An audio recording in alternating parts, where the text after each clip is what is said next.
ಎಲ್ಲರಿಗೂ ನಮಸ್ಕಾರ. ಇಂದು ನಾವು ನಿಮಗೆ ತುಂಬ ಶಕ್ತಿಶಾಲಿಯಾದಂತಹ ವಶೀಕರಣ ತಂತ್ರವನ್ನು ಹೇಳಿಕೊಡುತ್ತಿದ್ದೇವೆ. ಈ ತಂತ್ರವನ್ನು ನೀವು ಮಾಡುವುದರಿಂದ ಸ್ತ್ರೀ ಅಥವಾ ಪುರುಷ ಆದಷ್ಟು ಬೇಗ ನಿಮ್ಮ ವಶವಾಗುತ್ತಾರೆ. ಈ ತಂತ್ರವನ್ನು ಮಾಡುವುದು ಹೇಗೆ ಎಂದು ತಿಳಿದುಕೊಳ್ಳಲು ತಪ್ಪದೇ ವಿಡಿಯೋವನ್ನು ಪೂರ್ತಿಯಾಗಿ ನೋಡಿ. ಹಾಗೂ ಈ ವಿಡಿಯೋವನ್ನು ಈ ಕೂಡಲೇ ಲೈಕ್ ಮಾಡಿ.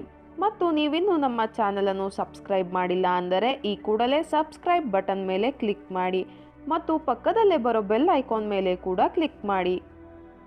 ಈ ಒಂದು ತಂತ್ರವನ್ನು ಮಾಡುವುದಕ್ಕೆ ಬಿಳಿಯ ಕಾಗದ, ಲವಂಗ ಹಾಗೂ ಮಾರ್ಕರ್ ಪೆನ್ಸ್ ಬೇಕಾಗುತ್ತದೆ. ಈ ಒಂದು ತಂತ್ರವನ್ನು ನೀವು ಶನಿವಾರದ ದಿನದಂದು ಮಾಡಬೇಕು. ಮೊದಲಿಗೆ ಬಿಳಿಯ ಕಾಗದದ ಮೇಲೆ ಈ ಒಂದು ವಶೀಕರಣ ಯಂತ್ರವನ್ನು ನೀವು ಬರೆಯಬೇಕು ವೀಕ್ಷಕರೇ. ನಾವು ವಿಡಿಯೋದಲ್ಲಿ ತೋರಿಸುತ್ತಿರುವ ಪ್ರಕಾರವಾಗಿಯೇ ನೀವು ಯಂತ್ರವನ್ನು ರಚನೆ ಮಾಡಿಕೊಳ್ಳಬೇಕು. ಹಾಗೂ ನಾವು ಯಂತ್ರದ ಒಳಗಡೆ ತೋರಿಸುತ್ತಿರುವ ಅಂಕಿಗಳನ್ನು ನೀವು ಬರೆದುಕೊಳ್ಳಿ. ಆ ವಶೀಕರಣ ಯಂತ್ರದ ಕೆಳಗಡೆ ನೀವು ಯಾರನ್ನ ವಶೀಕರಣ ಮಾಡಿಕೊಳ್ಳಬೇಕು ಅಂತ ಇರ್ತೀರಾ ಅವರ ಹೆಸರು ಜೊತೆಗೆ ಪ್ಲಸ್ ಚಿಹ್ನೆಯನ್ನು ಬಳಸಿ ನಿಮ್ಮ ಹೆಸರನ್ನು ಬರೆಯಬೇಕು. ಈ ರೀತಿಯಾಗಿ ಬರೆದ ನಂತರ ಒಂದು ಲವಂಗವನ್ನು ಯಂತ್ರದ ಮಧ್ಯಭಾಗದಲ್ಲಿ ಇಡಬೇಕು.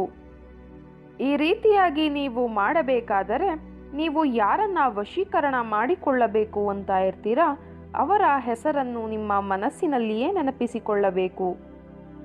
ಈ ವಶೀಕರಣ ತಂತ್ರವನ್ನು ನೀವು 7 ದಿನಗಳ ಕಾಲ ಮಾಡಬೇಕು ವೀಕ್ಷಕರೇ. ಈ ರೀತಿಯಾಗಿ ನೀವು ಮಾಡುವುದರಿಂದ ನೀವು ಇಷ್ಟಪಟ್ಟವರು ನಿಮ್ಮ ವಶವಾಗುತ್ತಾರೆ. ಈ ವಿಡಿಯೋ ನಿಮಗೆ ಇಷ್ಟ ಆದಲ್ಲಿ ವಿಡಿಯೋವನ್ನು ಲೈಕ್ ಮಾಡಿ, ಶೇರ್ ಮಾಡಿ ಹಾಗೂ ಸಬ್ಸ್ಕ್ರೈಬ್ ಮಾಡಿ. ವಿಡಿಯೋ ನೋಡಿದ ಎಲ್ಲರಿಗೂ ಕೂಡ ಧನ್ಯವಾದಗಳು.